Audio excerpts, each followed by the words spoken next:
Class 7 chapter number 6 का मैंने ये चैप्टर है आपका नाम शब्दवेद अर्थ के आधार पर मैंने इसका आपको पढ़ाया हुआ है 54 पेज तक 55 पेज तक भी ऊपर तक पढ़ाया हुआ है, इसलिए मैंने ऊपर वाला कट कर दिया। आज हमने पढ़ना है समूहवाचक शब्द। समूहवाची शब्द क्या होते हैं?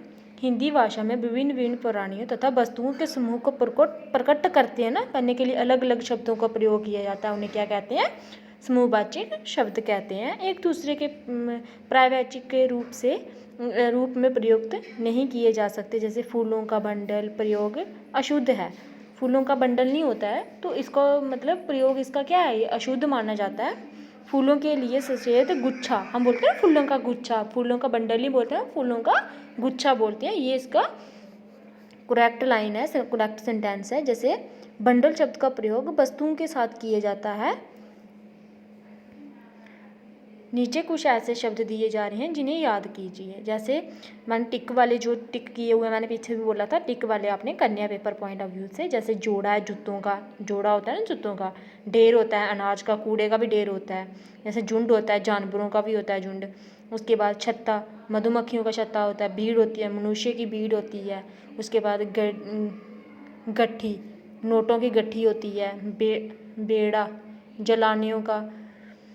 उसके बाद सीमित, नागरिकों की। उसके बाद है सभा, सभा व्यक्तियों की, सभी व्यक्तियों की सभा होती है ना, तो उसके मतलब जो सेंटेंस में यो वर्ड यूज़ हो सकते हैं इनके साथ, तो वो ही इधर लिखे हुए हैं समूहवाचक शब्द। और ऊपर लिखा हुआ है ये शब्द किसी जिनके साथ प्रयोग किए जाते हैं, इन्हीं के साथ सिर्फ ये प्रयोग किए जाते हैं ये शब्द। जैसे टोली है, बच्चों की टोली, छात्राओं की टोली होती है वो। कुंज, लताओं का।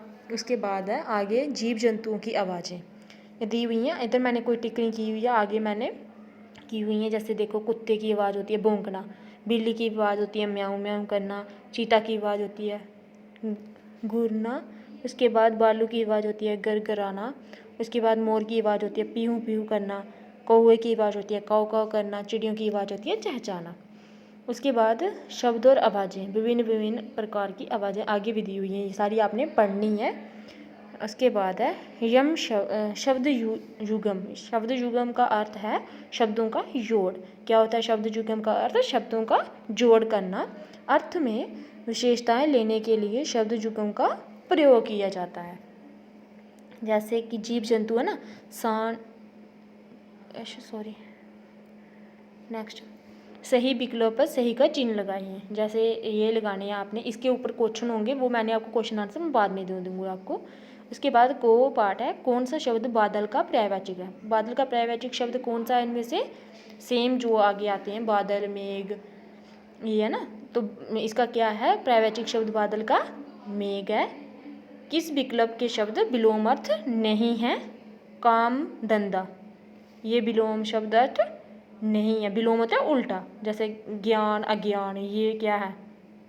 उल्टा है। ज्ञान मतलब किसी के पास नॉलेज है, अज्ञान मतलब किसी के पास नॉलेज नहीं है। आय व्यय, न्याय, अन्याय, ये सारे विलोम शब्द हैं। और काम, धंधा, इसका क्या, ये क्या नहीं है? विलोम शब्द, विलोमार्थ शब्द नहीं है। निम्नलिखित में शब्दों का कौन सा शब्द युग्म श्रुति समविभिन्नता अर्थ शब्द नहीं है? मृत्यु, निर्धन, ठीक है, निधन, मृत्यु भी क्या कहते हैं उसको? मरना होता है। निधन भी मृत्यु मतलब मरना ही है। उसके बाद कम खर्च करने वाला। वाक्य अध्यांश के लिए एक शब्द। अपव्ययी, मितव्ययी, खर्चीला, कंजूस। खर्च करने वाला, कम खर्च करने वाला इसको कहते हैं कंजूस। एक शब्द लिखना है पूरे के लिए। कम खर्च करने वाले को हम क्या कहते हैं? कंजूस। पत्तों के संबंध में कौन सा ध्वनि बोधक शब्द सही है? खड़खड़ाना। पत्तों की आवाज़ कैसी आती है? कैसे ध्वनि आती है पत्तों की? जब पत्ते हिलते हैं तो कैसी आती है? खड़खड़ाने की आवाज़ आती है। निम्नलिखित में से कौन सा शब्द सुगम, समानार्थ और निरर्थ शब्द से बना है? चेहरा, मोहरा। शब्द सुगम, समार्थ और निरार्थ शब्द से बना। हाँ, चेहरा और मोहरा ये दोनों क्या है? अलग अलग हैं। कहना, सुनना, पक्षी, पशु पक्षी, ये घर घर, ये ही है। चेहरा और मोहरा अलग अलग हैं। उसके बाद है आगे आपकी आगे बुक के, सॉरी ये आपकी बुक के नहीं है, ये आपकी ग्रामर के ही हैं, सॉरी मैंने बुक के बोला, ये ग्रामर के ही हैं आपके। सही शब्द चुन के रिक्त स्थान भरिए। हिंदी भाषा में कुछ शब्द समान अर्थ वाले प्रतीत होते हैं किंतु उनकी डैश समुच्च विभिन्न होती हैं। वर्तनी एवं अर्थ उनके क्या होते हैं, अलग अलग होते हैं। समूहवाची शब्द एक दूसरे के डैश के रूप में प्रयुक्त किए जा सकते हैं, पर्यायवाची शब्द के रूप में प्रयोग किए जा सकते हैं। पशु पक्षियों की आवाज़ें तथा वस्तुओं की ध्वनियों को व्यक्त करने के लिए जिन विशेष शब्दों का प्रयोग किया जाता है उन्हें डैश उन्हें ध्वन्यात्मक शब्द कहते हैं। जो पशु पक्षियों की आवाज़ों की जो ध्वनि होती है ना, इनको प्रयुक्त करने के लिए जो शब्द का प्रयोग किया जाता है उसे क्या कहते हैं, ध्वन्यात्मक शब्द कहते हैं। अनेक शब्दों के स्थान पर एक शब्द का प्रयोग करना, अनेक शब्दों के स्थान पर एक शब्द का प्रयोग करना, जैसे आगे भाषा संक्षिप्त और सुंदर होती है, इसका आएगा भाषा संक्षिप्त और, इससे क्या होता है, भाषा संक्षिप्त और सुंदर होती है।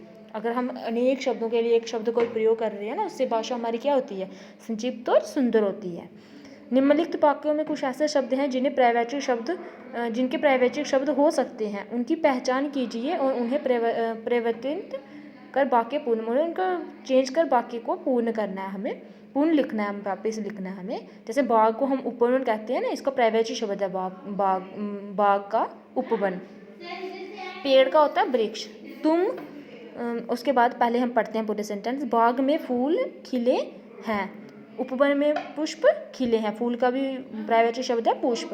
पेड़ पर एक बंदर रहता है, पेड़ पर एक कपी रहता है, बंदर को कपी कहते हैं, पेड़ को हम वृक्ष भी कहते हैं। तुम तो कुएं के मेंढक हो, तुम तो कृप, कुएं को कहते हैं कृप, के मंडूक हो, मंडूक कहते हैं मेंढक को, पर्यायवाची शब्द है मेंढक का मंडूक। नदी सागर में मिल जाती है, सरिता, सरिता किसको कहते हैं, नदी को, सिंधु में मिल जाती हैं, सागर को कहते हैं सिंधु। मनुष्य हो राक्षस मत बनो, मानव हो दानव मत बनो। मनुष्य को बोलते हैं मानव, राक्षस को बोलते हैं दानव। ये पर्यायवाची शब्द यूज़ किए हुए हैं इनके, फिर सेंटेंस वापस लिखने हैं आपको।